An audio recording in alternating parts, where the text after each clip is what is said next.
Jabiyye Borana.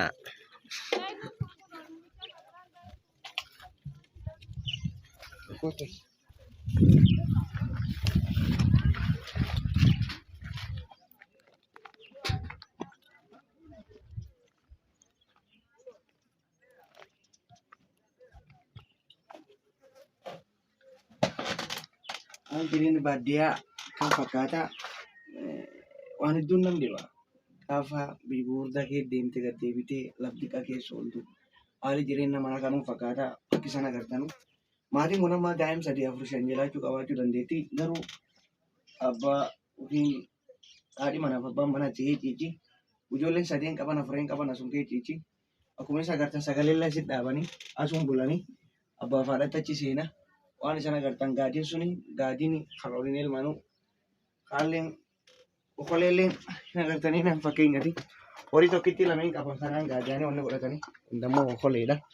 Indammoo yeroo aannan horii qabaatee horii namaa dhalittiin onneedhanu. Haalli jireenya qabaamu horii qabanullee kan lafa ittiin qotan kan barii kanumaa haalli jireenya waan namni hin jiru. Laf guddaa yoo deemte televizyiiniin hin jirtu, minxaafiin hin jirtu, soofaan hin jiru.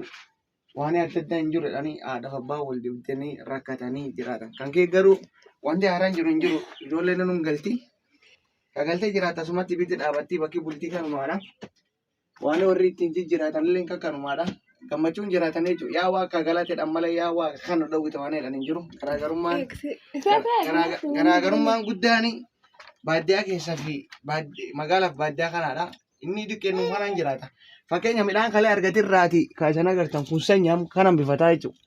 Midhaan kalee waan sanyiin akkasii midhaatu. Kanuma bicha maan godhata facaafataa jechuudha. Waan inni guddaa argatin jiru kun sanyaan hawwa waaqee deebu waggaruftu lafi ganni ta'ee kun olaal midhaan xiqqaa kan facaafate kanuma ammatee bilcheeffatee ijoollee bulfatee yaa waa galatee jireenya ofii yoo mullee taanaan gammachuun jiraata. Kana Addis Ababa Finfinnee yookiin immoo Hawaasa Dirreedawaa maanii fooqii qabaachuu danda'a. Inni sun garuu jireenya ofii jiraatu gaa ta'ee gana sunirra gaafa manjaarratu manaa cannaqama uumamaan bitatu soofa cannaqama soofa hojjefatu viidiyoo TV yookiin kan jennuun cannaqama achii gana miinxaafii jira firiijii jira waan adda addaaf cannaqamaa jechuudha. Suniif ta'ee maatii isaa keessatti yeroo kennee fi gammadeen jiraatu. Kungiin garuu baay'ee galee asum jireenyi isaa waan tasii dheedhee nam tol keessatti gabbaa inni hojjeta bakki inni itti hojjetullee nasuma bakki inni itti galullee nasuma. Jiraatee hawaa galateeffatee jiraatu waan ta'eef jireenyi baadiyyaa waan hagisa namatti tolu hin jiru. Waan hagisa dansaallee hin jiru. Haadhaaf abbaan obboleeyyanii dhalaa hiriyyaan hundumtuu itti gammadee jiraate. Kan fakkeenya kun okolee. Okolee kan horii tokkitti qabu maanii qabu asuma keessatti nagartanii aannan ofii elmate. Kanumaa tokkitti hin bulaa jechuudha. Waan aannan sun argate.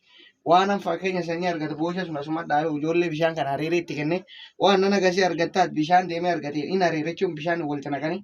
Ijoollee 3-4 qaban ittiin gaanii kan jiranudha. Inni kun immoo mana haadhaa fi abbaan keessee malee ilmaan as bulti. Namillee akka tasawwoo dhufe seenee aadaa Booranaa keessatti qophiin godhanii hin dabranuu booda kan hin dabran booda kan dabran jechuun hojii waan dhibe. Maali kan maqaa? Gulantaa. Gulantaa kan dabruun seera miti. Gulantaa kan dabru jechuun namummaa waan dhibii dabre aadaa Booranaa keessatti kun jabduudha. Haali jireenya godin Booranaa kan fakkaatti. Haadhi sana agartan kun amman xiqqaan keessu ijoollee gar 3-4 qabaattee kan jiraattu. Abbaalleen kagar deemee wayii qoratee an fakkeenyaatti kun am dhiraati. Raafuu kanuma waan sana agartan kun waan gar fagootti argamu miti. Waan naannoo kanatti argamuudhaan raafuu jedhanii akka sirbaallee ni ibsan. Iyyeessa garaa kutatee bishaan raafuu gabbisa. Bishaan raafuu gabbisa. Sangaan qalamuu baatu. Leencaa gabuun bulachuun abbaan mana waan jiru sooratee mana waliin jiraataa kan jiru. Kanaafuu raafuu nama fakkeenya sirbaan dhaatan sun kanumaadha. Haalli jireenya baadiyyaa baay'ee namatti tolu dhugaa. Kennaa waaqa sookoo isaan qabdu jedhanii.